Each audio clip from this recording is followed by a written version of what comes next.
और वही वचन देदारी हुआ। आज परमेश्वर तूने हमें परमेश्वर ज्योति की संतान बनाने का अधिकार दिया है, उज्याले में चलने का अधिकार दिया है।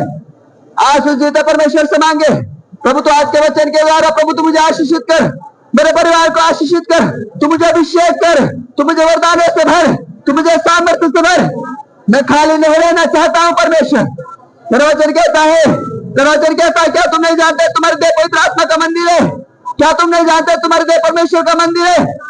आज परमेश्वर तू मुझ में आ जा, तू मुझ में समा जा, तू मुझ में आ जा परमेश्वर।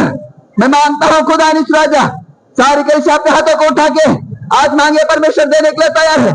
बुद्धि और समझ को मांगे, जैसे सामुएल ने, जैसे सुलेमान ने, जैसे दाऊद ने मांगे। आज परमेश्वर आपको देने के लिए तैयार है। कलीसिया आज वो देने के लिए तैयार है। मांगे मांगे मांगे मांगे, अपने मुंह को खोले कलीसिया। आप चुप न रहे। उद्धार के लिए मूसा की क्या करना होगा? बोलना होगा यीशु मसीह के सामने।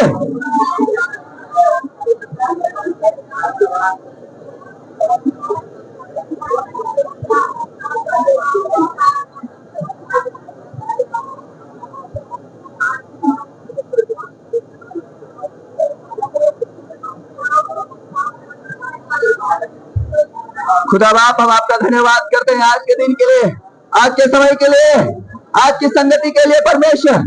तो हमको लिए चलता परमेश्वर, तो हमें परमेश्वर सुखदायक जल के झरनों के पास लिए चलता है। तुम्हारी रक्षा करता मेरे पिता परमेश्वर, तो हमें हरी हरी चराई में लेके चलता है।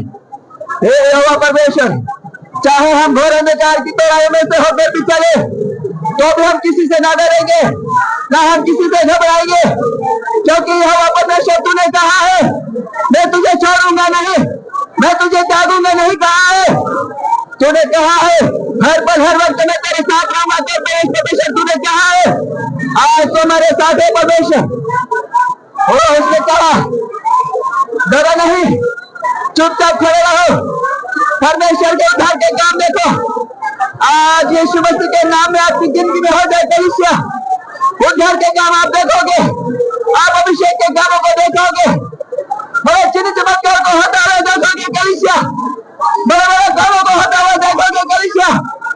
आप पीछे नहीं, आप आगे आगे बढ़ते जाओगे। आप कुछ नहीं, आप सिर्फ रह जाओगे यीशु मसीह के नाम में।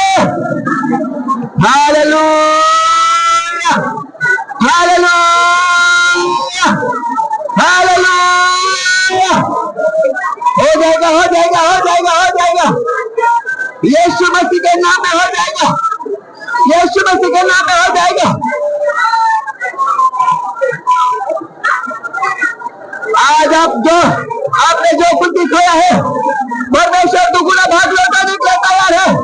आज आपने जो कुछ भी खोया है, आपने 2025 में जो कुछ भी खोया है, इन 2026 के शुरुआती दिनों में आपने जो कुछ भी खोया है, आज यीशु मसीह आपकी झोली को भरने के लिए तैयार है। वो आनंद करने की मां बनाने के लिए तैयार है। यीशु मसीह के नाम में आज हो जाए, यीशु मसीह के नाम में हो जाए कलीसिया, हो जाए, हो जाए। ले लो, ले लो, ले लो, आज के अभिषेक को ले लो, आज के सामर्थ को ले लो, आज के आशीष को ले लो। यीशु मसीह के नाम में आपका जब फैल जाए, माताएं, महिलाएं, स्त्रियां, यीशु मसीह के नाम में आपका जब फैल जाए। ओ भाइयों, भाइयों, भाइयों, भाइयों, भाइयों, भाइयों, हो जाए यीशु मसीह के नाम में।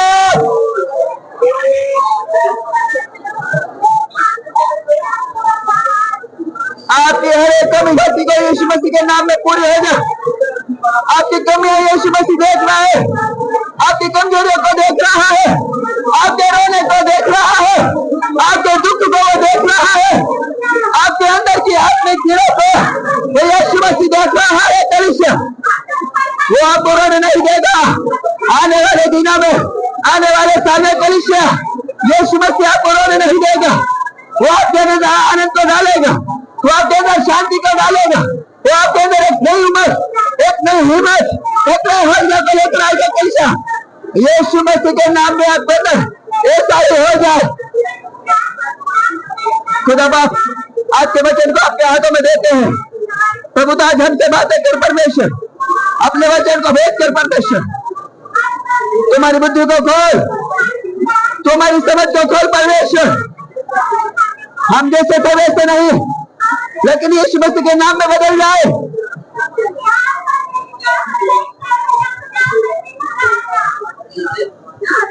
प्रभु आजों के वचन बोए जाए परमेश्वर कलीसिया में, प्रभु तेरी ओर से होने पाए, हजारों लोगों का मन बदल जाए, हजारों लाखों लोग परमेश्वर मन फिराए परमेश्वर, और तुझ में आ जाए परमेश्वर, तेरे पास आ जाए परमेश्वर।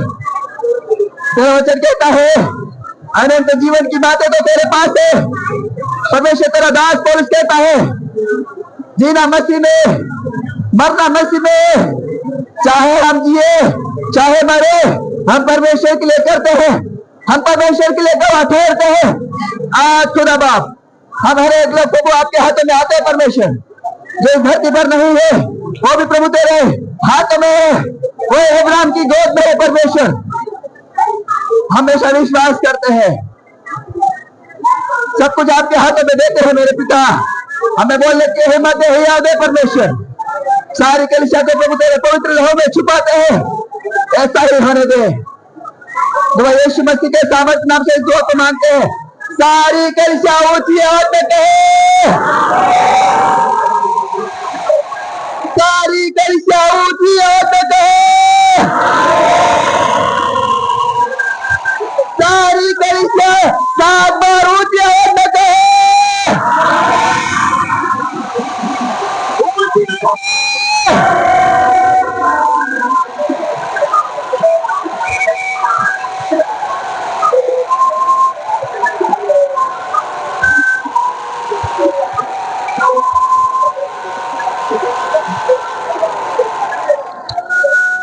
आमीन। प्रभु आपको ब्लेस करे, सारी कलीसिया आत्मा में रहे, प्रार्थना में रहे, आत्मा में रहे। प्रभु ने आपकी प्रार्थनाओं को सुना है, वो आपको खाली हाथ नहीं रहेगा। आमीन। परमेश्वर महान है, बड़े कामों को करने वाला परमेश्वर है। पीछे मेरी आवाज आ रही है बहनों, भाई आ रही है मेरी आवाज? पीछे नहीं आ रही तो मैं और आगे खिसका दूंगा। ये खिसकने वाला पुलपिट है। अगर आपके पास आवाज नहीं आ रही है तो अपने हाथों को ऊपर करके बता देना। आवाज आ रही है? पीछे आ रही है? ठीक है, मीटिंग बाद में आप लोगों से पूछूंगा आज क्या सिखाया। हालेलुया। आप वचन सीखने के लिए तैयार है कलीसिया? सीखने के लिए तैयार है?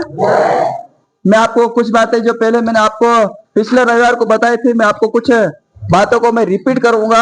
आप बिल्कुल ध्यान से उस चीज को सुनना, आप उसको मनन करना, याद करना कि मैंने आपको क्या क्या चीजें सिखाई थी पिछले समय में। किसी को कुछ याद है पिछले समय में, पिछले रविवार को हमने क्या बातें सीखी थी? इस महीने में, इस 2026 में शुरुआती महीने में जनवरी में हम कुछ बातों को हम सीख रहे हैं, और हमारा विषय था अभिषेक, अनॉइंटिंग। हालेलुया। परमेश्वर नो काय अभिषेक। हालेलुया। और हमने पिछले रविवार को आधार बनाया था कि अभिषेक के बारे में हम सीख रहे थे, और हमने आधार बनाया, बेस बनाया कि हम जब पिछले रविवार को जो चीजें सीखी थी उसके आगे आज हम सीखेंगे। लेकिन मैं आपको कुछ याद दिलाना चाह रहा हूँ, स्मरण कराना चाह रहा हूँ कि पिछला रविवार है यानी गए दितवार आपने कुछ खास बातें सीखी थी। हम क्या खास बातें सीखी थी कि अभिषेक आने से पहले परमेश्वर की उपस्थिति हमारा जीवन में होना जरूरी है। बिना उपस्थिति के हम अभिषेक को प्राप्त नहीं कर सकते। हालेलुया। परमेश्वर की उपस्थिति कैसे आएगी? मैंने आपको सिखाया था कि हमें यीशु मसीह के लहू के ऊपर विश्वास करना होगा। बिना विश्वास किए परमेश्वर की उपस्थिति आपके ऊपर या हमारे ऊपर या मसीह लोगों के ऊपर या विश्वासी लोगों के ऊपर या परमेश्वर को मानने वाले जानने वाले लोगों के ऊपर उसकी उपस्थिति कभी नहीं आ सकती। हालेलुया। और जब हमें विश्वास हो जाता है और कई बार हमारा विश्वास डगमगा जाता है, तो फिर मैंने आपको आगे सिखाया था कि हमें यीशु मसीह के लहू का ज्ञान भी होना चाहिए। यीशु मसीह ने लोई बारा में हमका जानकारी भी, सोला भी, हमका खबर भी, 3 में आप लोग का मालूम भी होना चाहे, तब जाके हमारा विश्वास मजबूत रहेगा। हमें यीशु मसीह के लहू का क्या ज्ञान होना चाहिए? हमने आगे सीखा था कि यीशु मसीह को कैसे कोड़े मारे गए थे, यीशु मसीह को कैसे कैसे यीशु मसीह के सिर के ऊपर कैसे कांटों का मुकुट रखा था, यीशु मसीह को कैसे भाले से छेदा गया था और उसके साथ साथ में उसमें से लहू और पानी निकला था। इसके बारे में हमने पिछले रविवार को सीखा था। हालेलुया। उसमें आपको मैंने एक खास बात बताना और भूल गया था और टाइम भी हो रहा था उस समय, और वह खास बात यह थी कि जब यीशु मसीह के लहू पर हमारा विश्वास हो जाता है, यीशु मसीह के लहू का हमको ज्ञान हो जाता है और जब उसकी उपस्थिति आना शुरू हो जाती है, उससे पहले आपको एक और काम करना है और वो है आपको पश्चाताप करना है। हालेलुया। जब परमेश्वर की उपस्थिति आने वाली होगी, उससे पहले आपको जो मैंने आपको बातें बताई थी पिछले रविवार को, उसके बाद आपको क्या करना है? पश्चाताप करना है। पश्चाताप करना है, रिपेंट करना है। परमेश्वर, हाँ मुझसे गलती हुई, हाँ परमेश्वर मैं तुझे नहीं जानता था, इससे पहले मुझसे पाप हुआ था, हाँ मैं जानता हूं, लेकिन अब मैं प्रभु तेरे लहू के ऊपर मैं विश्वास करता हूं और मैं पश्चाताप करता हूं कि अब अगली बार से मेरे जीवन में अब कभी भी पाप नहीं होगा। चाहे आंखों का पाप है, चाहे हाथ के पाप है, चाहे पैर के पाप है, चाहे कैसा भी पाप है, आज के बाद मैं पाप नहीं करूंगा, मतलब नहीं करूंगा। जिस दिन आपने ऐसा पश्चाताप किया, उस दिन से आप देखना आपके ऊपर परमेश्वर की उपस्थिति आना शुरू हो जाएगी। हालेलुया। ये हमने पिछले दिनों में सीखा था। आज मैं आपको कुछ खास और बातें सिखाऊंगा, आपको बिल्कुल ध्यान से सुनना है। सुनने के लिए तैयार है? अब जब परमेश्वर की उपस्थिति आपके ऊपर आना शुरू हो जाती है, जब परमेश्वर की उपस्थिति आपके ऊपर आना शुरू हो जाती है, आपके अंदर एक अलग सा बदलाव आता है, आपके अंदर एक अलग सा चेंजेस आता है, एक परिवर्तन आता है। जब आप शुरुआती दिनों में जब बिल्कुल एकदम आजित आया है, आजित कोई भी आया है, उसको कई बार ऐसा लगता है कि जब वो अंदर आएगा, माए माल से त्वचा तो तीन काय मालूम नहीं पड़से कि ये काय होवे, जो काय चीज काय होवे। लेकिन जब वो पूरी मीटिंग को सुनेगा, जब वो देखेगा, जब वो सुनेगा, जब वो वचन को सुनेगा, समझेगा, उसके बाद जब वो वापस बाहर जाएगा, तो जो उसको लेके आया उसको वो बताएगा कि भाई यहाँ तो कुछ अलग ही है, यहाँ कुछ अलग ही चीज होती है, यहाँ कुछ अलग ही चीजें है जो संसार में होता है, जो संसारी दुनिया में हवे तो से जानियो है। जहां तक कुछ अलौकिक मालूम पड़े, यहाँ तक में से काजे कुछ अलग महसूस हो, एक अलौकिक में से काजे लायक हो। हालेलुया। अब जैसे ही परमेश्वर की उपस्थिति आपके ऊपर आना शुरू हो जाती है, और जो मैंने अभी बताया है वैसा उस व्यक्ति के साथ होना शुरू हो जाता। हालेलुया। अब परमेश्वर की उपस्थिति जैसा आना शुरू हो जाती है, उसके साथ साथ मैंने आपको एक और चीज बताई थी कि जैसे ही परमेश्वर की उपस्थिति आपके ऊपर आना शुरू हो जाएगी, उसके साथ साथ एक और चीज मैंने आपको बताई थी, और वो क्या आना शुरू हो जाएगा? परमेश्वर की उपस्थिति के साथ साथ क्या आना शुरू हो जाएगा? पवित्र आत्मा के फल, पवित्र आत्मा के गुण। आपको ये मालूम हो जाएगा, आप एक दूसरे से प्रेम करना शुरू कर दोगे, आप समझ जाना कि आपके ऊपर परमेश्वर की उपस्थिति आना शुरू हो गए हैं। आपके अंदर चाहे कितनी भी बड़ी विकट समस्याएं, बहुत बड़ा दुख आया, लेकिन आपके अंदर धीरज है, आपके अंदर आनंद है, आपके अंदर खुशी है, आपके अंदर धीरज है, आपके अंदर खुशी है, आपके अंदर शांति है। चाहे कितना भी बड़ा कुछ भी गड़बड़ हो गया, कुछ भी हो गया, कुछ भी हो गया, आपके अंदर फिर भी शांति आना शुरू हो गया, आपके अंदर सुकून आने लग गया। आप समझ जाना आपके ऊपर परमेश्वर का हाथ आ गया है। हालेलुया। जैसे मैंने आपको गवाही बताई थी, जब हमारा बेटा, पहला बेटा जब हुआ था, और जब उसके साथ जो जो घटनाएं घटी थी मैंने आपको बताया था, और जब हम वापस यहाँ घर आए, और उस दिन से लेकर मैं लगातार मैं आप लोगों के सामने में प्रचार करता रहा है। उन दिनों में ऐसे हालात में भी मेरे अंदर सुकून था, मेरे अंदर शांति थी। क्यों? क्योंकि मुझे उस समय मुझे विश्वास नहीं था, मुझे इतना मालूम नहीं था कि परमेश्वर का अभिषेक, परमेश्वर की उपस्थिति कैसे आती है, मुझे नहीं मालूम था। अब जब मैंने पढ़ा, अब जब मैंने बाइबल से सीखा, अब पता चला कि उन दिनों में परमेश्वर का हाथ मेरे ऊपर था, परमेश्वर की उपस्थिति मेरे ऊपर थी, परमेश्वर की सामर्थ मेरे ऊपर थी, इसलिए मेरे अंदर शांति बनी हुई थी, इसलिए मेरे अंदर धीरज बना हुआ था। अगर उस समय मेरे ऊपर धीरज नहीं होता तो मैं परमेश्वर से बोल सकता था कि प्रभु तूने मेरे साथ ऐसा क्यों किया, मेरे साथ ऐसा क्यों किया, पहला बेटा तूने मुझे दिया, प्रभु तूने मेरे साथ ऐसा क्यों किया। मैंने कभी नहीं परमेश्वर से पूछा ऐसा, मैंने कभी भी परमेश्वर से सवाल जवाब नहीं किया। क्यों नहीं किया? क्योंकि मेरे ऊपर परमेश्वर का हाथ था। हालेलुया। हो सकता है आज आपके साथ कुछ भी हुआ हो, लेकिन जब आप परमेश्वर की उपस्थिति में रहते हैं, जब आपके अंदर पवित्र आत्मा के गुण, पवित्र आत्मा के फल जब आपके अंदर आना शुरू हो जाते हैं, तो आपके ऊपर उपस्थिति भी आना शुरू हो जाती है। Hallelujah, hallelujah. अब क्या होगा? जैसे तुम पर, हमारे पर, कलीसिया पर जब परमेश्वर की उपस्थिति आना शुरू हो गए, तो अब आता है अभिषेक। हालेलुया। परमेश्वर की उपस्थिति के बाद अब आता है अभिषेक। अब हम खास खास बातों को सीखेंगे, बिल्कुल ध्यान से सुनना, आपके पास समय कम है। अब ये अभिषेक होवे क्या है? अभिषेक किसको मिलता है? अभिषेक क्यों जरूरी है? अभिषेक किन लोगों को मिलता है? अभिषेक कब मिलता है? ये अभिषेक होवे क्या है? हालेलुया। किसी का नाम हमने रख दिया अभिषेक, तेरा चो नाम होवे क्या है? नहीं। अभिषेक साधारण भाषा में अभिषेक का मतलब होवे किसी व्यक्ति या विशेष वस्तु को किसी खास काम के लिए चुनना, अलग करना। हालेलुया।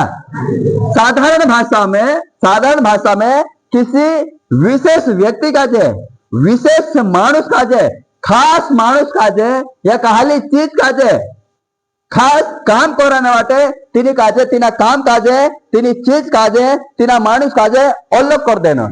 हालेलुया। जैसे आपण वरसाद नो समय में आपण बीज निकाल दे कि नहीं भाई, खास बीज है जो आपण काजे वेरना काम आवशे, आपण बीज काय कर दे अलग निकाली ने मेल दे जे। ऐसा ही यहाँ पर साधारण भाषा में अभिषेक नो मतलब है किसी खास विशेष आदमी या पुरुष या स्त्री, कोई भी व्यक्ति हो, उसको किसी खास काम के लिए अलग करना, मतलब अलग चुन के रखा। अब बाइबल आधारित क्या है? अभिषेक नो मतलब बाइबल आधारित या बिब्लिकल रूप से क्या है? अभिषेक का मतलब होवे किसी खास इंसान मानुष का जे किसी खास काम या अलग करना का जे, किसी खास मानुष का जे काय काम आप मेल्यो, सेवा आप मेली, काय मोटो काम करना वाटे तिना काजे अलग चुने ने मिल रहा। हालेलुया। अब अभिषेक नु तेल नु मतलब काय होवे? हालेलुया। अभिषेक नु तेल नु मतलब काय होवे? अभिषेक जैसे मान लो ग्रीक भाषा में, यूनानी भाषा में जो 9 नियम अपने बाइबल में जो 9 नियम लिख मिलियो, वो ग्रीक भाषा यानी यूनानी भाषा में लिख रखा। और अभिषेक नु मतलब तीना भाषा में होवे कार्यों का मतलब होवे तेल लगाना, तेल मलना या तेल को रगड़ना। यह हम बाइबल के आधार पर अब सीख रहे हैं। अभिषेक में मतलब क्या होवे कि तेल काजे काला मानुष के तेरे पर लगाना, तिना काजे तिना मुंडका पर, हाथ पाय पर मोसेलना या काय पे भी हाथ पर पाय पर रगड़ना। अभिषेक का तेल का मतलब है किसी व्यक्ति को विशेष कामों को करने के लिए उस पर तेल लगाना, तेल मलना या तेल रगड़ना। हालेलुया। किसी खास काम के लिए चुनना, तिना काजे अलग करना। इसका मतलब होता है कि मानुष काजे अलग करें चुनेन मेल देनो, तिना काजे तेल लगाड़ीने, तेर पर तेल मसलीने, तिना काजे तेल मलीने लगाड़ीने रगड़ीने तिना मानुष काजे अलग किसी खास काम करने वाटे चुनीने अलग कर देनो। हालेलुया। अभिषेक का तेल का अर्थ यही होता है। हालेलुया। पुराना समय में क्या होता, प्राचीन समय में जब इन्हीं दुनिया में कोई सोशल मीडिया, कोई इलेक्ट्रॉनिक या कोई टेक्नोलॉजी नहीं होता था, तो अधिकतर मानस जो भी काम करते ला, खेती करते ला या फिर जानवर पालते ला। और सबसे ज्यादा जब इजराइल की जब बात आती है तो वहां पर सबसे ज्यादा लोग भेड़ों को पालते थे। किसी को पालते थे? भेड़ों को। और वहां पे ऐसा ये जो अभिषेक शब्द निकला है, ये वो भेड़ों से ही निकला है। तीन समय में से काय करते ला कि भेड़ बहुत बड़ी बड़ी भेड़ होती थी, मोटला गाढ़ा होता ला। तो कई बार काय होता कि वो लोग जो तेल होता था तेना गाढ़ा पर लगा देते ला, पूरा मसल देते थे। कारण क्या था कि तीनों समय में कीड़ा मकोड़े या काही भी पेशवा और जैसे अपने इंकुर काय हो जूटा पड़ जाए, काही बहुत सारी चीजें कीड़ा वगैरह तीनों भेड़ों में घुस जाते थे। और जब भेड़ में जब वो कीड़े मकोड़े या कहीं भी पेशवे जब घुस जाते थे तो धीरे धीरे धीरे धीरे पूरे शरीर में फैल के उनके कान के अंदर जाके भेड़ को मार देते थे। हालेलुया। तो गाडरा गोले काय करते ला कि ये भेड़ मरे नहीं, ये जीवित रहे, इसलिए तेल लाकर भेड़ के ऊपर, रुई के ऊपर अच्छे से अंदर बाहर पूरी रीति से मसल देते थे। इससे क्या होता था कि जो भी पेशवा रहे, चाहे कीड़ा रहे, काय भी रहे, वो सब फिसल के नीचे गिर जाए। हालेलुया। और जब नीचे गिर जाए तो गाढ़ भी क्या हो जाए, वाचा एक नहीं बच जाए, भेड़ भी बच जाती है। और जब भेड़ बच जाती है तो उसकी रुई भी कैसी निकलती है, अच्छी निकलती है, एकदम जबरी रुई निकले। और जब भेड़ बच जाती है तो भेड़ फिर भेड़ को जनती कि नहीं, अगर भेड़ बाज जाए तो भेड़ फिर भेड़ को जनती है। वैसा ही बाइबल में परमेश्वर ने मनुष्य को किसी खास काम के लिए अलग रखा है, उसके ऊपर अभिषेक का तेल लगा के रखा है, मल के रखा है, ताकि जो कोई भी उसने जो पाप किया है वो चले जाए। और उसके बाद में जब खास इंपॉर्टेंट महत्वपूर्ण अभिषेक का तेल लगाया जाए तो अभिषेक एक इंसान से निकलकर दूसरे इंसान के पास जाए। हालेलुया। दूसरा, अब कोई भी अभिषेक रहेगा, कोई भी व्यक्ति अभिषेक रहेगा तो वो दूसरी आत्माओं को जन्मेगा कि नहीं, यानी दूसरे को सुसमाचार सुनाएगा। जैसे एक भेड़ दूसरे भेड़ को जन्म देती है क्योंकि वो स्वस्थ है, क्योंकि वो जीवित है, वैसा ही एक अभिषेक व्यक्ति एक दूसरी भेड़ को यानी एक दूसरी आत्माओं को भी क्या करता है, वो बचाता है। हालेलुया। दूसरी आत्माओं को जो नरक में जाने वाली है, दूसरी आत्माओं को जो पाप में जाने वाली है, उस आत्माओं को एक नया जन्म देता है। हालेलुया। अभिषेक नो मतलब यही हो गए।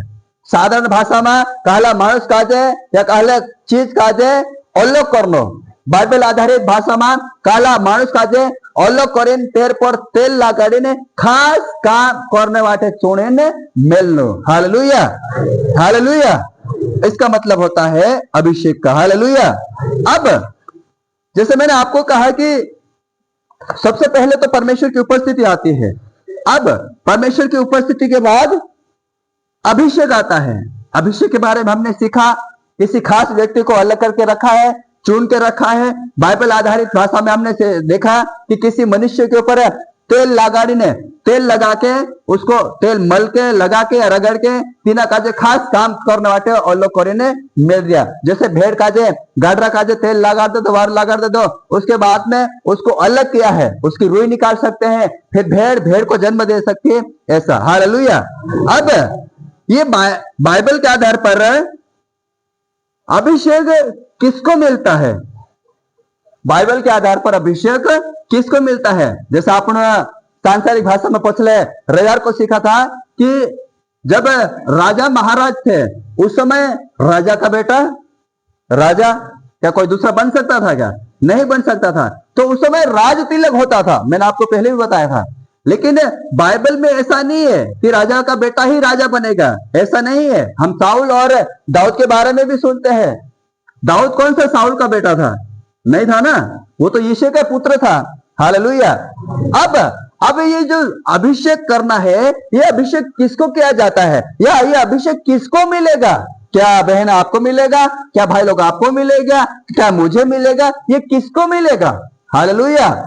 क्योंकि दुनिया में बहुत सारे लोग हैं, दुनिया में बहुत सारे विश्वासी हैं, तो ये अभिषेक कूड़ा किसको मिलेगा?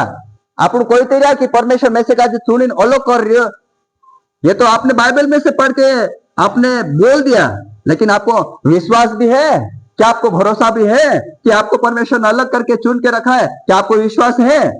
और उस विश्वास को मैं आगे बताऊंगा। हालेलुया। मुख्यतः बाइबल में 3 प्रकार के अभिषेक है, लेकिन एक और आगे एक और है, चौथा वाला अभिषेक भी है। बाइबल में खास करके 3 प्रकार के अभिषेक है, 3 प्रकार नो अभिषेक है, लेकिन एक और है, चौथा एक और है, और जो चौथा है वही पहला है। नहीं समझे? बाइबल में 3 प्रकार नो अभिषेक है, 3 प्रकार से मानुष का जो अभिषेक करने यह बाइबल मालिक में लियो, लेकिन चौथा भी है, और जो चौथे नंबर वाला है वो पहले नंबर पे है। हालेलुया। अब लेवियता की किताब 14 अध्याय में जब हम पढ़ते हैं, पहला पॉइंट लिखे, जो अभिषेक के जो 3 प्रकार है, 3 प्रकार में से पहला अभिषेक है कोड़ी का अभिषेक।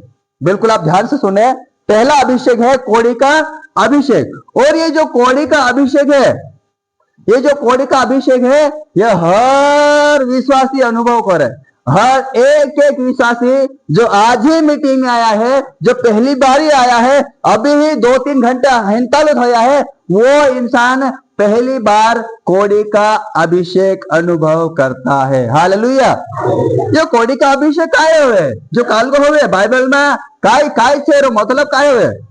कोड़ी का अभिषेक का मतलब हुए, पुराना नियम में आपने काय देखजे कि जब कहला मानुष नु कोड़ हो जाए, चाहे हाथ में हो, चाहे पाए हो, चाहे देहिन कोई से भी भाग में हो, चाहे पूरी देही पर काला मानुष नु कोड़ हो जाए, तो तीनों समय में काय करते मानस है कि जो कोई जिना काजे कोड़ हो जो, तो उस तीना मानुष काजे छावनी से, जहां इसराइली मानस रोतेला, जहां परमेश्वर का जो मानने वाला मानस रोतेला, तीना कोड़ वाला व्यक्ति काजे जहां को दा निकाले ने छावनी से बाहर, यानी बहुत दूर, छावनी से बाहर बहुत दूर तीना कोड़ी काजे रखतेला। कहा कहा क्योंकि कोड़ एक ऐसा रोग है कि एक इंसान उसको टच करेगा, उसको छुएगा तो उसको भी कोड़ हो जाएगा।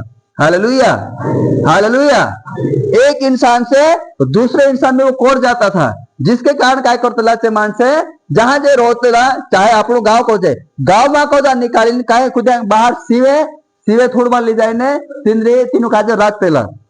अब कोड़ी मानुष केवल एक तो हतलो नहीं हसे, काय को तरह हतला हसे, तो तीना समय में सब छावनी को दा निकाली ने सब कोड़ी वाला मानुष काजे बाहर रखतेला। अब तीनों समय में काय करतेला, याजक जो परमेश्वर में भवन में रहतेलो, चु काय करतेलो कि जो बलिदान, जब जानवर ने जो बलिदान चढ़ाई जो लुई हतलो, तो लुई का जो लीन जातलो, याजक लीन जातलो ने तीना कोड़ी पर छिड़क देलो। हालेलुया। वो याजक क्या करता था, परमेश्वर ने भवन में को तो जो लुई, जो पश्चाताप का या फिर पाप का जो बलिदान का जो लहू था, तीना लुई का जो लीन जातलो ने कोड़ी जो मानुष होतलो तीना पर काय करतेलो तो छाट देतलो, छिड़क देतलो। हालेलुया। और ये कब तक होता था? कब तक होता था? जब तक कि उसका कोड़ चला नहीं जाए, जब तक कि उसका कोड़ चला नहीं जाए। जिस दिन तीना मानुष नु कोड़ जाती रही, हाथ पाए शुभ वारो होने मांडियो, सब कुछ अच्छा हो गया, उसके बाद वो याजक वापस उस कोड़े वाले इंसान को परमेश्वर के भवन में लीन आते लोग, और परमेश्वर के भवन में लाता था, और फिर से उस लहू के द्वारा, जो जानवर का लहू उस समय जो बलिदान के रूप में चढ़ाया जाता था, तीना लुई द्वारा, तीना खून द्वारा फिर से उसके ऊपर छिड़कता था। परमेश्वर के भवन में लेके आ गया वो, उसके बाद वो फिर से छिड़कता था। कब तक? जब तक वो पूरी रीति से साफ सुथरा नहीं हो जाए। और जब लहू उसके ऊपर छिड़क देता था, और जब वो पूरी रीति से साफ सुथरा हो जाता था, तब याजक उस कोड़ होने वाले इंसान के ऊपर अभिषेक का तेल छिड़कता था। हालेलुया। जब वो पूरी रीति से साफ सुथरा हो गया, तब जाके याजक क्या करता था, अभिषेक का तेल लेता था और उस कोड़ वाले इंसान के ऊपर डाल देता था। और जब उसके ऊपर डाल देता था, तब वो कोड़े वाले इंसान को कहता था, अब तो परमेश्वर के सामने पश्चाताप कर कि जो कोई भी तेरे से जो गलती हुई है, जिसके कारण से तुझे कोड़ हुआ है। जब हम मूसा के समय में उसकी बहन मरियम के बारे में पढ़ते हैं, क्या कह रही थी मरियम? क्या परमेश्वर क्या मूसा से ही बात करेगा? क्या हमसे बात नहीं करेगा क्या? और मरियम को क्या हो गया? वो रोगी हो गई, वो बीमार हो गए, और उसको छावनी से बाहर ले जाना पड़ा। जब उसने पश्चाताप किया, तब जाके उसको वापस लेके आए छावनी में। वैसा ही क्या कोड़ी को भी क्या हुआ कि तू कहीं ना कहीं गलती की होगी, जिसके कारण तेरे को कोड़ हुआ है, कोड़ ने रोक लग गया है। अब तो परमेश्वर के सामने पश्चाताप कर कि अब तो अगली बार से कोई गलती, या जिस गलती से तेरे को ये कोड़ हुआ है, आज के बाद ये गलती तू नहीं करेगा। और वही कोड़ी इंसान है जो अब साफ सुथरा हो गया है, जो स्वस्थ हो गया है, अभिषेक का तेल उसके ऊपर डाल दिया गया है, अब वो क्या हो गया है? अब वो पश्चाताप करके अभिषेक के तेल से वो अच्छा इंसान हो गया। हालेलुया। कोड़ कोड पाप को दर्शाता है। पुराने नियम से लेकर अभी तक की जो कोड है वो कोड पाप को दर्शाता है। ऐसा नहीं है कि कई इडुंग गुमड़ू जो थे कहीं नहीं। जब आप किसी कोड़ी इंसान को देखना, उसकी हड्डियां, इसका मांस गलने लग जाता है, इधर से ये उंगलियां टूटने शुरू हो जाती है, हाथ पैर की उंगलियां टूटना शुरू हो जाती है अपने आप। इतना भयंकर कोड़ कैसे हो सकता है? कोई न कोई गलती होने के कारण। तो कोड़ है ना, एक पाप है। कोड़ क्या है? एक पाप है। पुराने नियम में शुद्धिकरण के लिए लहू लगाया जाता था, बलिदान किए हुए लहू को लगाया जाता था, फिर अभिषेक का तेल उसके ऊपर छिड़का जाता था। अब ये तो पुरानी बात हो गए, ये तो पुराना नियम नु बात हो गए। लेकिन आज का है, आज हर इंसान उस कोड़ी व्यक्ति के समान है। आज हर एक इंसान उस कोड़ी व्यक्ति के समान है जो पाप कर बैठा है। हालेलुया। तो अब हम क्या करें? अब हमें यीशु मसीह के लहू को हमको हमारे ऊपर लगाना है। हालेलुया। जब यीशु मसीह के लहू की बात आवे, जब यीशु मसीह लुई नु बात आवे, तो उसका मतलब होता है तेल की बात हो रही है। कलीसिया ध्यान से सुने, जब लुई नु बात होवे तो कालगान बात होने मन रहे, तेल नु बात होवे। यहाँ पर लिखा यूहन्ना 1 उसके 29 में अपन जब हम पढ़ते हैं तो देखो मेमना जो सारे संसार के पापों को उठा ले जाता है। हालेलुया। यानी आज जो भी हम पाप कर रहे हैं या जो हमसे पाप हो जाता है, हमको यीशु मसीह का लहू हम पर आना जरूरी है।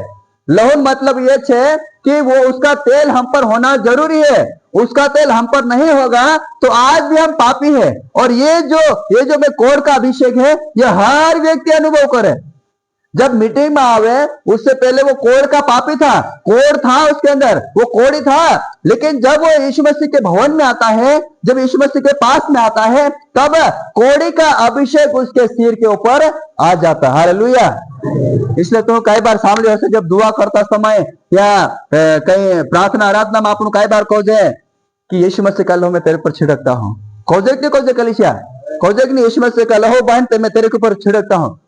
देखने से तो वो तेल है, लेकिन अब वो तेल नहीं रहा। अब वो क्या हो गया है? प्रार्थना करने के द्वारा वो अब तेल क्या हो गया है? अब वो लहू बन गया है। और वो अभिषेक का तेल जब तेरा मानुष के ऊपर छिड़कते हैं, तब हम बोलते हैं यीशु मसीह का लहू मैं तेरे पे छिड़कता हूँ, मैं यीशु मसीह का लहू तेरे ऊपर मैं छिड़कता हूँ। हम तेल पे विश्वास नहीं कर रहे हैं। जब हम प्रार्थना कर रहे थे तो हम ये प्रार्थना कर रहे थे कि अब ये तेल नहीं रहा, अब परमेश्वर ये तेल अब तेरा अभिषेक लहू बन गया, ये अभिषेक का तेल बन गया, अब ये तेरा लहू बन गया है। इसलिए हम कई बार किसी के ऊपर छिड़कते हैं तब ये बोलते हैं कि मैं यीशु मसीह का लहू मैं तेरे ऊपर छिड़कता हूं। और ये कोड़ का अभिषेक है या कोड़ी का अभिषेक है, हर एक इंसान अनुभव करता है, महसूस करता है। हालेलुया। जब कोई भी पास्टर है, जब कोई भी इंसान शुरू में आता है और वो कहता है कि पादरी साहब मारवाटे तो दुआ कर दे, मैं आज आयो। अगर यहाँ पे अगर कोई विश्वासी भी अगर दुआ कर रहा है तो आप डायरेक्ट दुआ नहीं करें। ध्यान से सुनना, कोई भी अगर नौलो मानुस आयो तो आप अगर वो बोले कि मैं आज आयो ने भाईस मारवाटे भोणीस मारवाटे दुआ कर दे, मैं घणो मांदू छे ने जो छे, आप डायरेक्ट दुआ मत करें, डायरेक्ट दुआ नहीं करना। कैसे दुआ करना है? भोणीस कहीं तेल लाई रहे, कहीं पानी लाई रहे, कहीं तो नहीं लाई रहे, कहीं नहीं जाको तो कुछ जाको तो ले आओ जा। पानी मिले ठीक है, तेल मिले तो भी ठीक है। पहले उस चीज के लिए प्रार्थना करो कि प्रभु मैं इस पानी के लिए मैं प्रार्थना कर रहा हूं, प्रभु मैं इस तेल के लिए प्रार्थना कर रहा हूं। ये सॉरी ये आत्मा आज पहली बार तेरे भवन में आई है, तेरे उपस्थिति में आई है। परमेश्वर इस तेल को तो शुद्ध कर दे, इस पानी को तो शुद्ध कर दे। अब मैं इस तेल जो तूने शुद्ध किया और तेरा पवित्र लहू बन गया है, अब इस लहू को या इस तेल को तूने अभिषेक किया है, अब मैं इस लहू को या इस तेल को मैं इस भाई के ऊपर मैं छिड़कता हूं, इस बहन के ऊपर मैं तेल लगाता हूं और आज के बाद ये अब ये तेरा है। हालेलुया। आप लोग क्या कर दे पादरी साहब आज तायरी में आज तायरी होते मारा के दुआ कर दे हो ले आओ ममारा ला काई जा ले। फिर जब आपकी प्रार्थना लगती नहीं है, हम बोलते हैं क्या काय हो जो पाप कर रही हो तेरे मां दुआ लागे नहीं रहे, कहां से दुआ नहीं लग रही? हमने जहां जो चीज हमको परमेश्वर ने दिया था उसको तो हमने इस्तेमाल ही नहीं किया। इसलिए हर एक एक इंसान इस कोड़ी का अभिषेक का अनुभव करता है, चाहे आप हो चाहे मैं हो। जब मैं शुरुआत में आया था मैंने भी अनुभव किया था, जब मेरे ऊपर तेल लगाया जाता था, जब मसा किया जाता था। मसा मतलब जब अभिषेक का तेल जब मैं खुद मेरे पर लगाता था या किसी ने लगाया, मैं अंदर से अनुभव करता था, मैं महसूस करता था परमेश्वर अब तेरा लहू मेरे पे है। हालेलुया। आप मुझे कोई चिंता नहीं है, कोई दिक्कत नहीं है, समस्या आएगी कोई बात नहीं, परेशानी आएगी कोई बात नहीं, दुख तकलीफ आएगी कोई बात नहीं, लेकिन अब तेरा अभिषेक का तेल मेरे पे आ गया है, अब मुझे कोई दिक्कत हो ही नहीं, कोई परेशानी नहीं है। और ये जो कोड़ी का अभिषेक है ये हमें जो फिलहाल में जो हमने पाप किया है उसको अनुभव करवाता है। कहलो भी एक नवलो विश्वास क्या आवे, जब अपन उसको ये घोषणा करवाते हैं, उससे बोलते हैं कि उसको बोलना है अपने को कि मैं पापी होते लो, मैं गलत काम करते लो, मैं संसार में होते लो, मैं गलत काम कर रहा हूं, परमेश्वर तुम्हें से कहे माफ कर दे। हम बहुत बड़े बनने जाते हैं, हम ऐसा लगता है कि हाँ मारन तो कोई है ही नहीं। हम छोटी छोटी बातें भूल जाते हैं, हम छोटी छोटी चीजें भूल जाते हैं और हम उसको कोड़ी वाला अभिषेक नहीं करवा पाते हैं, अभिषेक का तेल उसके ऊपर नहीं लगा पाते हैं, डायरेक्ट हम दुआ कर देते हैं। ऐसा नहीं करना है। कई बार मैंने आपको नहीं बोला था कि परमेश्वर से प्रार्थना करें और हर इंसान बोले कि मैं पापी हूं, मैं गुनहगार हूं, मैं गलत कामों में था, लेकिन अब यीशु मसीह मैं तेरे लहू के कारण मैं शुद्ध हो गया हूं, अब मैं पवित्र हो गया हूं, अब आज और अब से लेकर अब मैं कोई पाप नहीं करूंगा। और ये जो अनुभव है, ये जो अभिषेक है, कि हर एक नौलो मानुस चाहे जुनलो मानुस है, हर एक एक मानुस इन अभिषेक का महसूस करे। हालेलुया। आप आपको अभी याद नहीं आएगा, अभी याद नहीं आ रहा होगा, लेकिन आप जब घर जाओगे और आप जब बैठोगे और सोचोगे कि जब मैं नौलू तीन एक पहले दाढ़े गईलो ने पादरी साहब का जो दुआ करे मार संग तक कुछ और लोगों तो मालूम पड़ो, पादरी साहब मार पर हाथ में दियो ने दुआ करे तो मैं संग तो ठंडक लाइज, मैं संग तो वारो लाइज, तीन दाढ़े तो मैं आराम से सुयो, मैं से काजे तो तीन दाढ़े खुशी हुई। और यही है कोड़ी का अभिषेक। हालेलुया। ये हर एक एक इंसान को अनुभव होता है, हर मानुष का जो महसूस होवे जब शुरुआत में आता है। हालेलुया। अब दूसरा है, पहला था कोड़ी का अभिषेक, सबसे पहले परमेश्वर की उपस्थिति आती है, परमेश्वर की उपस्थिति के बाद में अभिषेक आता है। और ये अभिषेक किन किन को मिलता है, कोतरा प्रकार है, कोतरा तो कितने प्रकार का ये रहता है अभिषेक। और पहला प्रकार हमने पढ़ा है, सीखा है, कोड़ी का अभिषेक। जो पुराने समय में जो कोड़ी का अभिषेक किया जाता था, आज भी परमेश्वर के लहू के द्वारा, यीशु मसीह के लहू के द्वारा हमारा अभिषेक होता है। हालेलुया। अगर आज भी कोई भी, अगर आप 2-3 साल के विश्वासी हो गए ना, अगर आपका कोड़ी का अभिषेक नहीं हुआ है तो आपको पश्चाताप करना होगा। पश्चाताप करने के बाद में आपको चाहे तो आप खुद प्रार्थना करें या आपके अगुवे से प्रार्थना करवाएं कि पादरी साहब मैं बार बार पाप में गिर जाता हूं, बार बार गलत संगति में गिर जाता हूं, बार बार मैं से कहा मालूम ही नहीं पड़ पोछुत में मारो दिमाग काय काय भटकी जाए, मीटिंग में आवे तो नहीं लागे, काय होए काय रे, मेरे पास आओगे तो मैं समझ जाऊंगा। और जो आज तुमने प्रचार सुनना है या सुन रहे हैं, आपके पास अगर कोई आएगा तो आप भी समझ जाओगे कि इसको अभी भी कोड़ी का अभिषेक नहीं मिला है। हालेलुया। अभी भी इसको कोड़ी का अभिषेक नहीं मिला है, मतलब आप ये भी समझ जाओगे कि इसको अभी भी कोड़ है। यह हाथ पैर वाला कोड़ की बात नहीं कर रहा आप, इसके दिमाग में अभी भी कोड़ है, ये अभी भी है ना संसार में घूम रहा है। ये कहने का तो मीटिंग में आता है लेकिन बाहर जाके कुछ और हो जाता है। मतलब इना का जो कोड़ी का अभिषेक इसको अभी भी जरूरत है, और आपको उसको बोलना पड़ेगा, उसको सिखाना पड़ेगा, उसको समझाना पड़ेगा। देख भाई से, अब मैं तेरे लिए प्रार्थना करूंगा, अभिषेक का तेल तेरे ऊपर मैं छिड़क दूंगा आज अभी, और इसके बाद में तू कभी पाप मत करना, नहीं तो अगर तू पाप कर सी, गलत काम कर सी, आप समझ जाना कि उसकी फिर क्या हालत होती है। जब एक दुष्ट आत्मा निकलती है, जब घर का जे एकदम सुनसान देखे, जब वो वापस आती है तो कितनी दुष्ट आत्माओं को लेके आती है साथ, उसकी दशा फिर पहले से भी ज्यादा बुरी हो जाती है। तो ये कोड़ी का अभिषेक अगर आपने अभी तक नहीं लिया है, अनुभव नहीं किया है, तो आज ही आपके पास समय है, और जिसने अनुभव किया है उसके लिए आगे वाला पॉइंट। हालेलुया। अब दूसरा पॉइंट है याजक वाला अभिषेक। कौन सा अभिषेक? याजक। पहला अभिषेक कौन सा था? कोड़ी का अभिषेक है, जो हर इंसान अनुभव करता है। अब दूसरा है याजक का अभिषेक। पुराने नियम में क्या होता था कि परमेश्वर के भवन में काम करने के लिए खास लोगों को चुना जाता था, खास मानुष का जो चुना जाता था, और उसके ऊपर अभिषेक का तेल लगाकर परमेश्वर नु काम वटे या तेरी सेवा करने वाटे तीना काजे परमेश्वर नु भवन में रहणु पड़तेलो। पुराना नियम में काय होतेलो? परमेश्वर और मनुष्य के बीच में परमेश्वर ने मानुष नु आधीस में याजक बीचवाई नु काम करतेलो। हालेलुया। माणसे अपनी गलतियां काजे लीन जातला याजक जो कुछ भी पाप कोई तीना काजे अपना जानवर काजे लीन जातला कि तू बलिदान कर, न तो हमारे वाटे परमेश्वर नु भवन में जा, पवित्र स्थान में जा, न तो हमारे वाटे दुआ कर कि हमरे से जो कुछ भी गलती है जो तेनी गलती काजे परमेश्वर साममुख राख ताकि जो हमको काजे माफ कर दे। पहले समय में ऐसा होता लो, यानी मानुष ने परमेश्वर नु आधीस में बिचवाई करने वाटे कौन होता लो? याजक। कलीसिया उच्चारण में कहे कौन था? कौन था? याजक। जब हम पुराने नियम निर्गमन 29 के 7 और 29 में, निर्गमन 40 उसके 13 में पढ़ते हैं, और भजन संहिता 133 के 2 में पढ़ते हैं। निर्गमन की किताब 29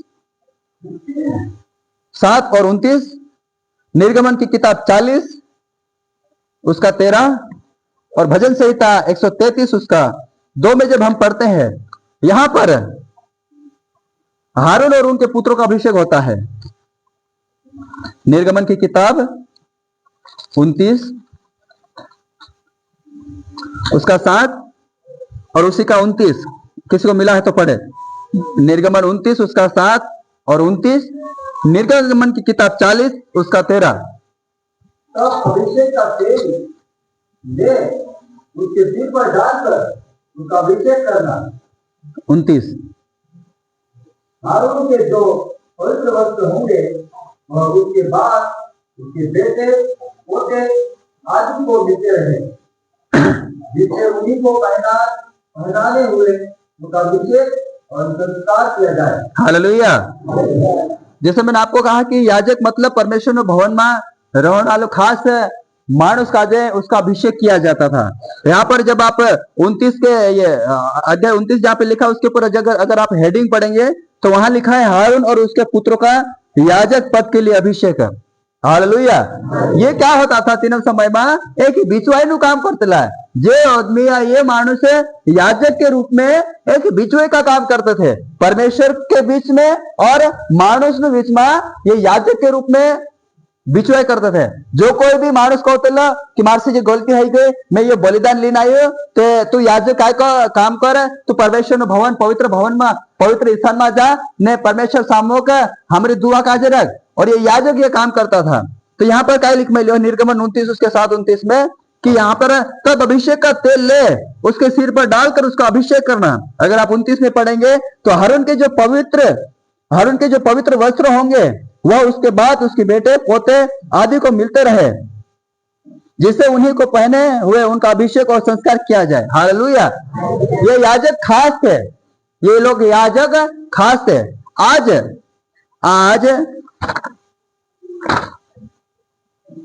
आज हम सभी लोग याजक हैं। आज हमारे बीच में वो प्रथा या वो व्यवस्था अब हमारे बीच में नहीं है। पहले याजक हुआ करता था, मानुष ने परमेश्वर ने आदेश में याजक काम करते रहो, लेकिन आज यह नए नियम के अनुसार है, बिब्लिकल बाइबल आधारित है। अब परमेश्वर और हमारे बीच है, अब कोई याजक नहीं है, क्योंकि पहला पत्रस 2 उसके 9 में लिखा है हम राजपदधारी याजकों का समाज है या फिर समूह है। हाँ, अब हमारे पर कोई याजक नहीं है। महायाजक यानी परमेश्वर तो है, लेकिन याजक नहीं है।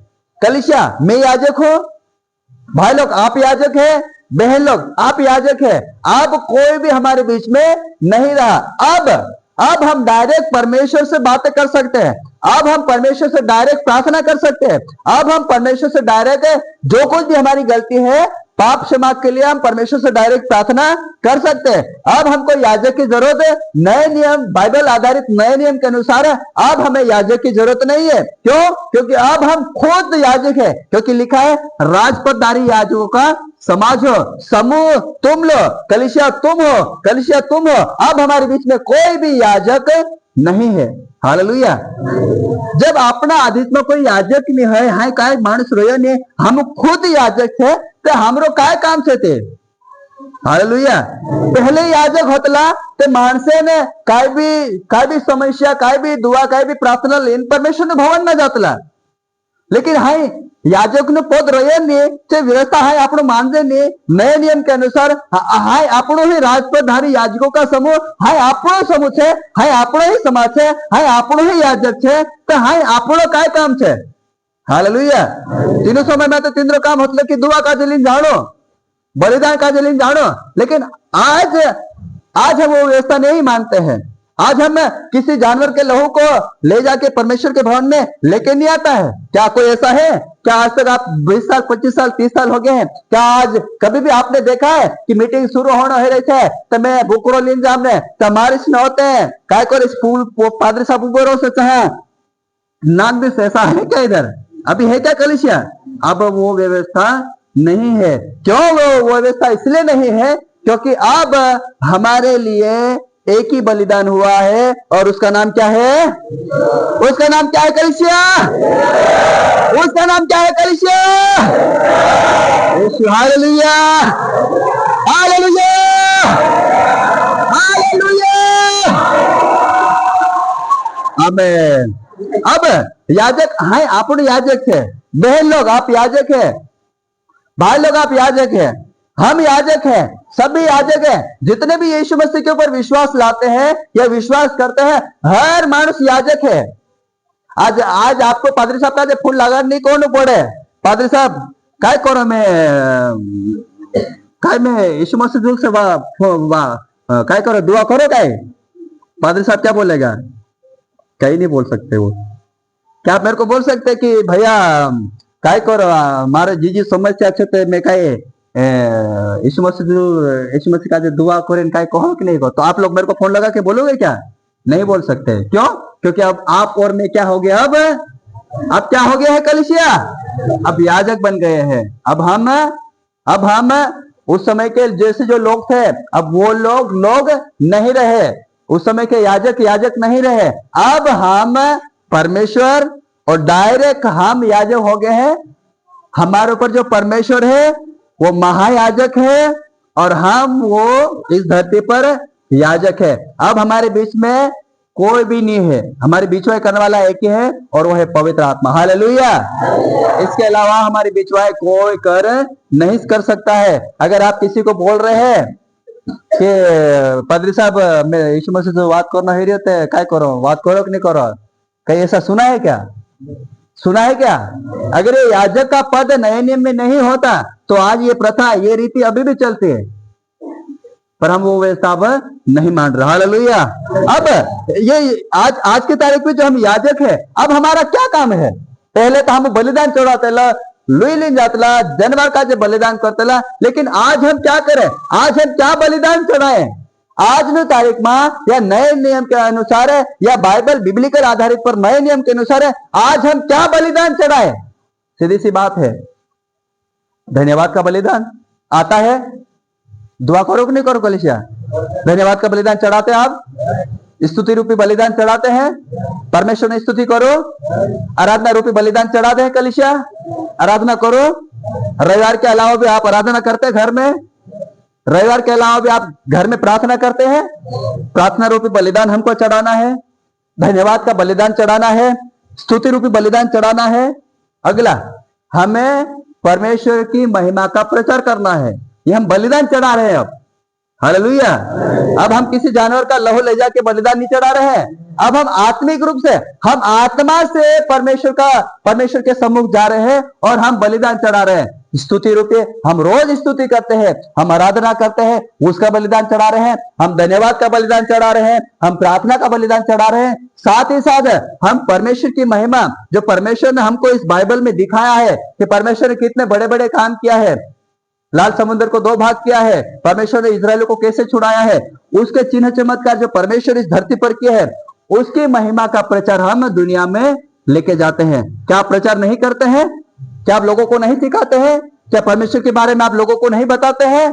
क्या आप यीशु मसीह के बारे में लोगों को नहीं बताते हैं? हम बताते हैं। हम कहते हैं भाई देख, प्रभु यीशु मसीह तेरे लिए आया है, उसने तेरे पापों को अपने ऊपर उठा लिया है, क्योंकि हर एक इंसान इन धरती पर पापी है। आप पश्चाताप करें, यीशु मसीह मेरे लिए आया, मेरे लिए मारा गया, गाड़ा गया, और यीशु मसीह जिंदा भी हो गया है और वो फिर से लेने भी आने वाला है। हालेलुया। लोगों में विश्वास आएगा, लोगों में बदलाव आएगा कि हाँ ये हो सकता है। और यही अब हमारा काम है।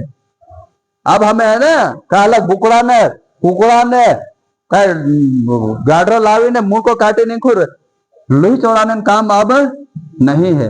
हालेलुया। अगला, हमको एक दूसरे के लिए प्रार्थना करना है। ये हम परमेश्वर को बलिदान चढ़ा रहे हैं, हमें एक दूसरे के लिए प्रार्थना करना है। अब हमारे बीच में और परमेश्वर के बीच में अब कोई याजक नहीं है, अब हम खुद याजक है। हालेलुया। जब हमने शुरू में पढ़ा था, जब परमेश्वर में उपस्थिति आवे तो उसके साथ साथ क्या क्या आता है? कलिशा बताए, परमेश्वर की जब उपस्थिति आती है तो उपस्थिति के साथ क्या आता है? पवित्र आत्मा के फल। परमेश्वर की उपस्थिति के साथ ही साथ पवित्र आत्मा के फल आते हैं। पवित्र आत्मा के फल क्या है? प्रेम, आनंद, शांति, धीरज, कृपा, भलाई, विश्वास, नम्रता और लास्ट क्या है कलिसिया? संयम। हालेलुया। ये परमेश्वर की उपस्थिति के साथ आते हैं। अब याजक का जब अभिषेक हो जाता है, किसी को याजक का अभिषेक किया जाता है, कोड़ी का अभिषेक हर इंसान ने अनुभव किया है। जब शुरुआती दिनों में इंसान आया है तो हर एक इंसान ने अभिषेक को अनुभव किया है, कोड़ी के अभिषेक को अनुभव किया। अब ये जो याजक का अनुभव है, याजक का जो अभिषेक है, ये भी सबके लिए है कलिसिया, ये भी सबके लिए है। अरे जब बच्चा जन्म लेता है, जब वो 1 साल का हो जाता है तो क्या वो 10 साल का दिखता क्या? या 10 साल का अगर कोई बच्चा हो जाता है तो क्या वो 30-35 साल का दिखता है क्या? नहीं है। कोड़ी का अभिषेक और याजक का भी अभिषेक ऐसा ही है। जब कोड़ी का अभिषेक कब हुआ? जब आप शुरुआती दिनों में आया, पादरी साहब ने आपके ऊपर तेल मलकर या तेल लगा के उसने आपके ऊपर अभिषेक किया। अब याजक वाला अभिषेक है, ये भी वैसा ही है। परमेश्वर का दास आपके पास आया और परमेश्वर के दास ने आपको कहा, परमेश्वर ने आपको बहन भाई, परमेश्वर ने आपको चुन के रखा है, क्योंकि लिखा है बाइबल, हमने पढ़ा ना, पहला पत्रस 2:9 में पढ़ा कि तुम राजपदधारी याजकों का समाज हो। वो आपको बोलेगा, आपको अगुआ बोलेगा कि परमेश्वर ने भाई आपको चुन के रखा है। आप क्या करना है? आपको स्तुति रूपी बलिदान चढ़ाना है, आपको प्रार्थना करना है, आपको आराधना रूपी बलिदान चढ़ाना है, आपको धन्यवाद का बलिदान चढ़ाना है। अब आपको लोगों को सुसमाचार सुनाने के लिए परमेश्वर ने आपको याजक के रूप में आपका अभिषेक किया है। हालेलुया। और जैसे मैंने बोला कि जब परमेश्वर की उपस्थिति आती है तो पवित्र आत्मा के फल भी आते हैं। जब याजक का अभिषेक आता है, जब याजक का अभिषेक आता है तो क्या आता है? अब पढ़े, जब याजक का अभिषेक आता है तो पवित्र आत्मा की उपस्थिति, उसकी सहभागिता और उसकी संगति साथ में आती है। जब याजक नो अभिषेक होवे, क्योंकि अब हम सब याजक है ना, सबका अभिषेक हुआ है। अगर अभी तक आपका अभिषेक नहीं हुआ है ना, याजक के रूप में आपका अभी तक अभिषेक नहीं हुआ है और अभी भी आप कोड़ी वाले अभिषेक में हो, तो भाई लोग बहन लोग, कलीसिया आपको कोड़ी वाले अभिषेक से निकलकर याजक वाले अभिषेक में आना है। अगर आप प्रार्थना नहीं कर रहे हैं, आप परमेश्वर की स्तुति नहीं कर रहे हैं, आप परमेश्वर की आराधना नहीं कर रहे हैं, आप किसी को सुसमाचार नहीं सुना रहे हैं, आप कुछ नहीं कर रहे हैं, मतलब आप अभी भी कोड़ी वाले अभिषेक में जी रहे हैं। आप अभी भी याजक वाले अभिषेक में नहीं आए हैं। जब याजक वाला अभिषेक आता है तो पवित्र आत्मा की उपस्थिति आती है। जब याजक वाला अभिषेक आता है तो परमेश्वर की सहभागिता आती है। जब याजक वाला अभिषेक होता है तो मनुष्य के अंदर में संगति वाला अभिषेक भी अनुभव होना शुरू हो जाता है। हालेलुया। जब परमेश्वर की उपस्थिति आई थी तब पवित्र आत्मा के फल भी आए थे। जब याजक की उपस्थिति या याजक का जब अभिषेक होता है तो पवित्र आत्मा की उपस्थिति आपके ऊपर आना शुरू हो जाती है। पवित्र आत्मा की सामर्थ आपके ऊपर आना शुरू हो जाती है। पवित्र आत्मा की उपस्थिति आपके ऊपर जब आना शुरू हो जाती है, आप सहभागिता करते हैं। किसके साथ? मनुष्य के साथ तो करते ही है, लेकिन सबसे ज्यादा परमेश्वर और अपने बीच में हम परमेश्वर से संगति करना शुरू करते हैं। हम सहभागिता करना शुरू करते हैं। हम ज्यादा से ज्यादा अपना समय परमेश्वर के साथ बिताना शुरू करते हैं। हालेलुया। मैं आपको सच चीज बता रहा हूं, जो मनुष्य, जो याजक, क्योंकि याजक अब सब हैं, याजक अब सब है। अब हम कोड़े वाले अभिषेक में नहीं है। कोड़े वाला अभिषेक कब आता है कलीसिया? शुरुआत में, जब हम शुरू में आए थे, उसका अभिषेक आपके ऊपर हो चुका है। अब आप कोड़े वाले अभिषेक में नहीं रहे, अब आप याजक वाले अभिषेक में आगे हैं। हालेलुया।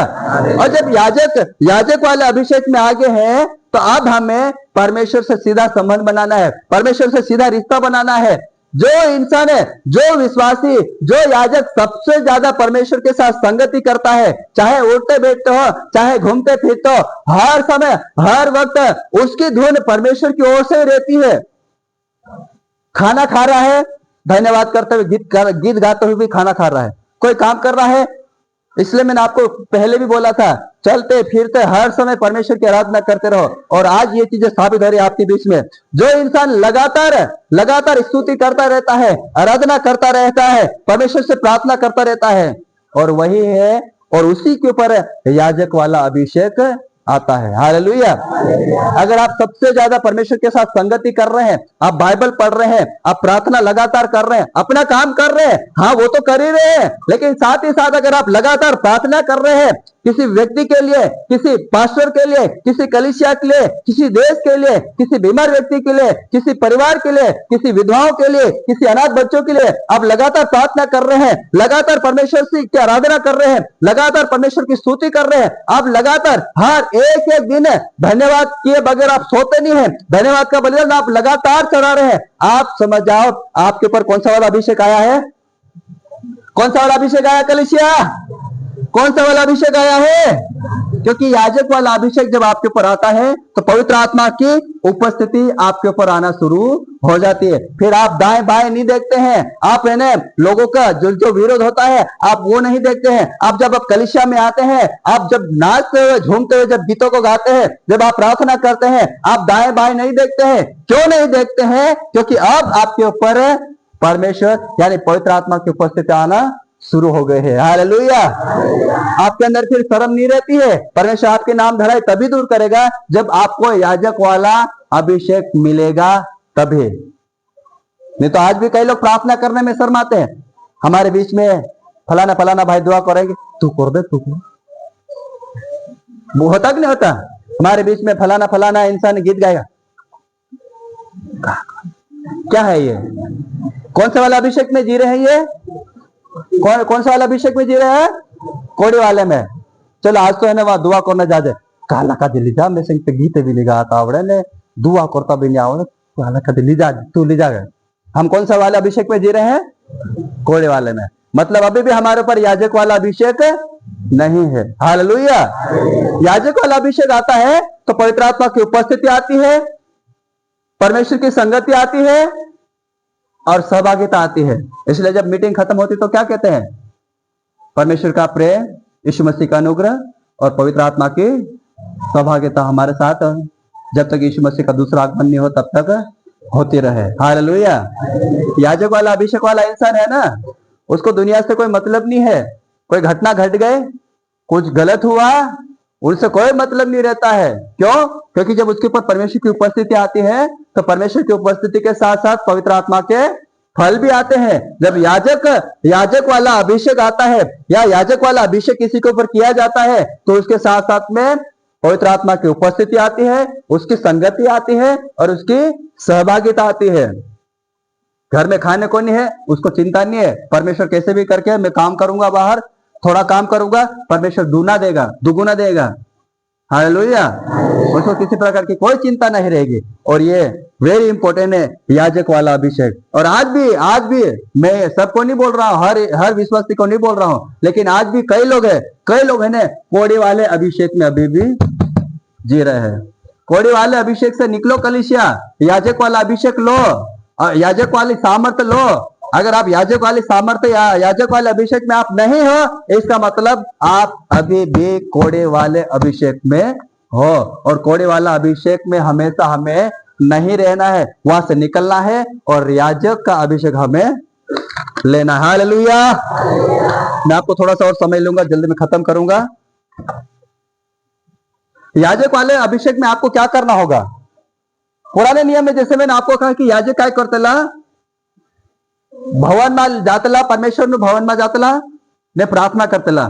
आज हम क्या कर रहे हैं? अब हम कोई बलिदान नहीं चढ़ रहा है, किसी जानवर का बलिदान नहीं चढ़ा रहे हैं, कुछ नहीं चढ़ा रहे। अब हम क्या कर रहे हैं? परमेश्वर तेरा धन्यवाद हो प्रभु, मैं तेरी स्तुति करता हूं प्रभु, मैं तेरी आराधना करता हूं प्रभु, तू महान है। उसके नाम को हम क्या कर रहे हैं? ऊंचा कर रहे हैं। हम दूसरे लोगों को सुसमाचार सुना रहे हैं। हाँ, अब हमारे बीच में और परमेश्वर के बीच में कोई याजक या कोई बिचवाई करने वाला अब नहीं है। हालेलुया। जब आपके ऊपर याजक वाला अभिषेक आ जाता है, जब आपके ऊपर याजक वाला अभिषेक आ जाता है, तो पवित्र आत्मा के जो फल है, जो पवित्र आत्मा के गुण है, वो एक्टिव हो जाते हैं, वो सक्रिय हो जाते हैं।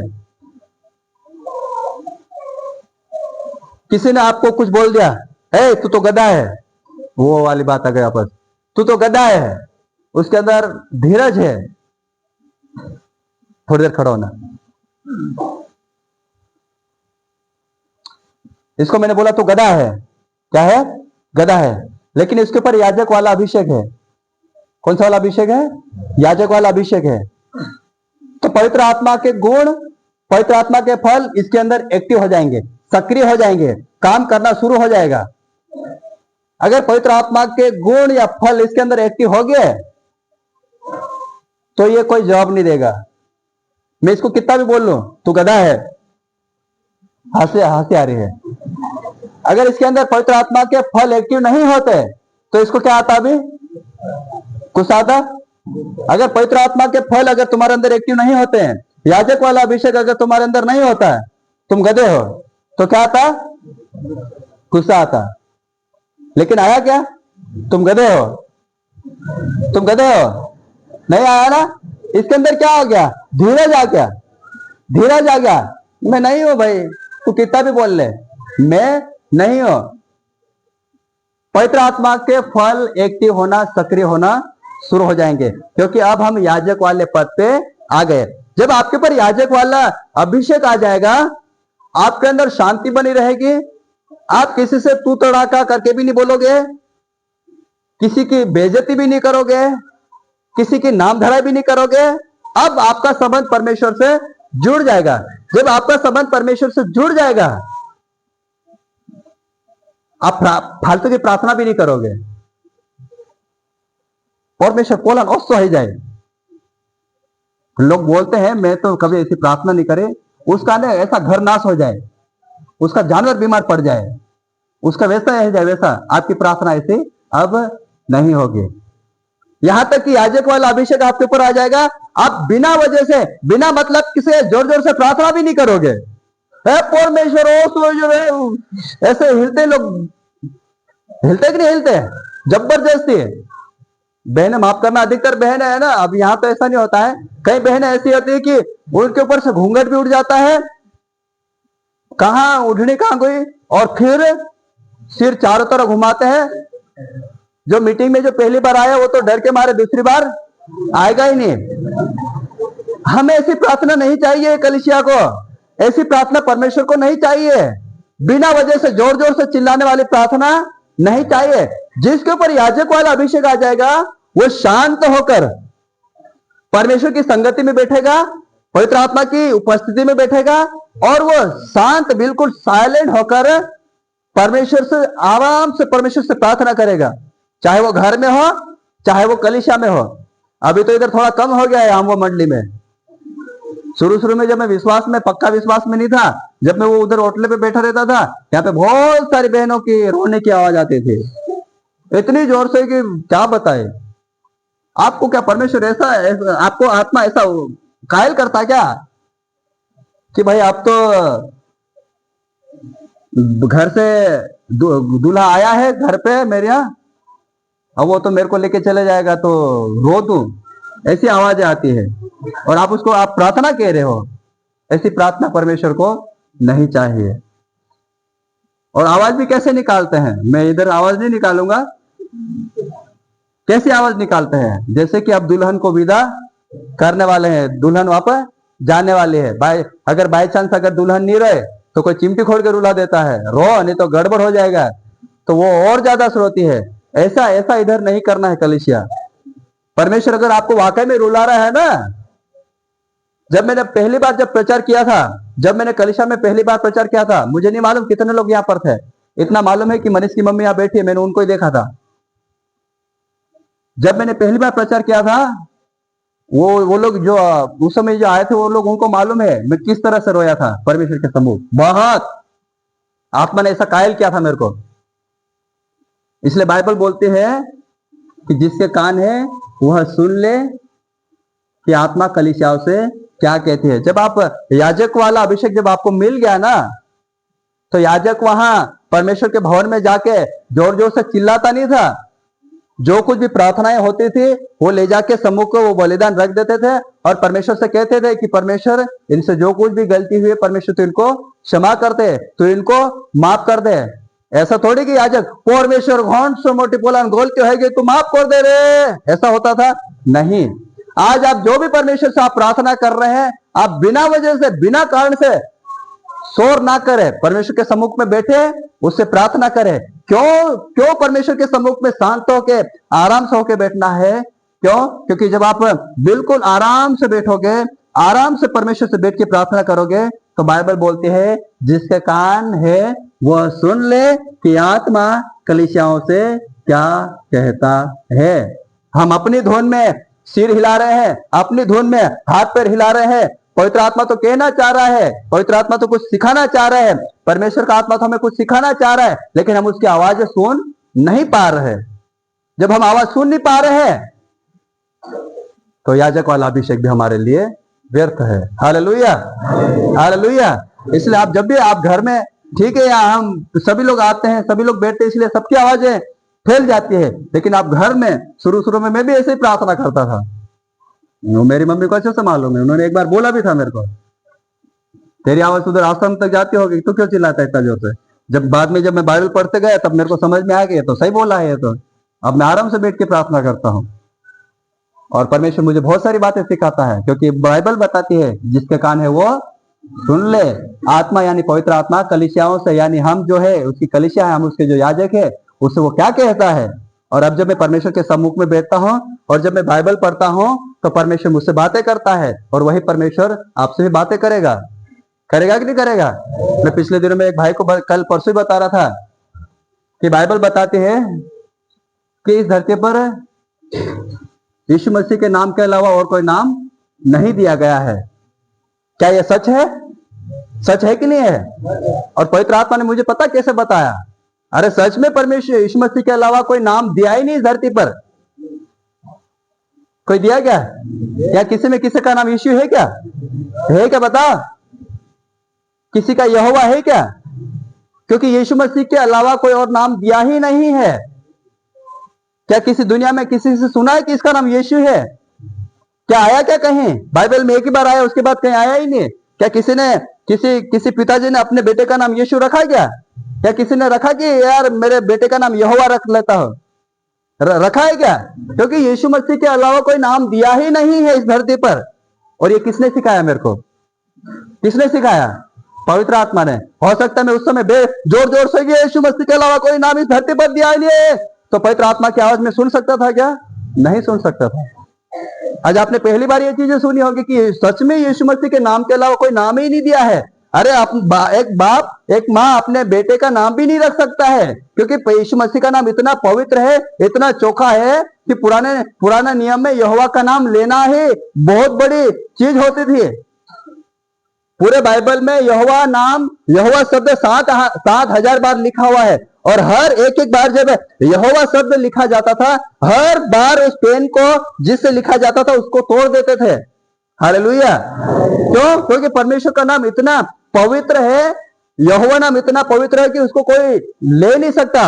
जिस यहोवा पेन से जो लिखा है, उस पेन से दूसरा नाम लिख नहीं सकते थे, इतना पवित्र है। और ये चीजें परमेश्वर ने किसको बताए? मुझे बताए।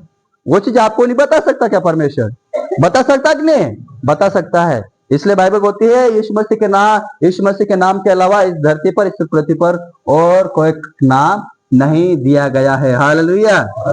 इसका मतलब क्या है? मैं कोढ़ वाले अभिषेक से निकल गया हूं। अब मैं कोढ़ वाले अभिषेक में नहीं हूं। मैं किसी को जबरदस्ती तू मेरे पे हाथ रखे प्रार्थना कर दे, मेरा सिर बहुत दुखा करके नहीं बोल सकता।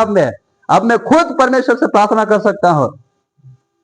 जो पादरी साहब से बहुत प्रार्थना करवाते हैं ना, पोचन मुन को दुख है। आप समझ जाओ आप कौन सा अभिषेक में अभी भी जी रहे हो। पादरी साहब ने मन हो या नहीं हो, काय करो पड़े दुआ से। लेकिन आपको तो सोचना चाहिए कलीसिया, मतलब आप याजक वाले अभिषेक में अभी भी नहीं है। हालेलुया।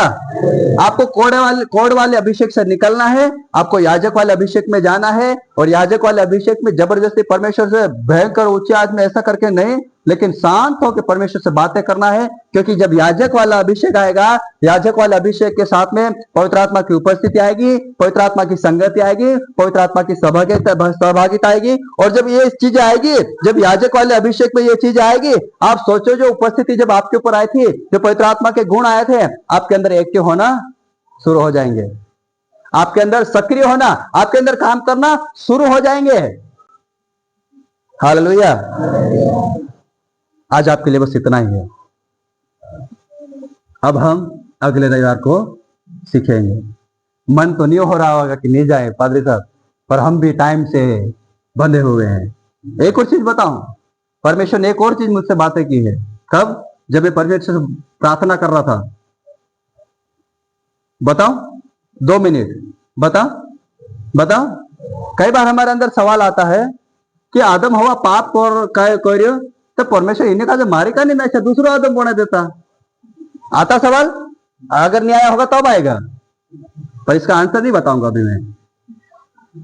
आता सवाल अब आएगा कि परमेश्वर जी आदम ने हवा जब गलती करी, पाप करी, तो तू मार दे, तो न दूसरा आदम बना दे, तो दूसरी हवा बना दे। तो शैतान पाप करो, आदम हवा का जब भौंका तो शैतान का जब मार देता, काम खत्म हो जाता। न बजेगी बांस, क्या बोलते, न रहेगी बांस, न बजेगी बांसुरी, काम ही खत्म हो जाता। मैंने परमेश्वर से नहीं, लेकिन मैं अपने आप से पूछा ये ऐसा क्यों? परमेश्वर ने आदम हवा को क्यों नहीं मारा? मैंने अपने आप से पूछा और परमेश्वर ने मेरे को जवाब दिया। अब मैं आज नहीं बताऊंगा, अगले रविवार को। जिसके कान है वो अभी सुन ले। अब मैं अगले बार बताऊंगा। सारी कलीसिया अपने घुटनों पे आए, परमेश्वर आपको सिखाए, आपको लेके चले।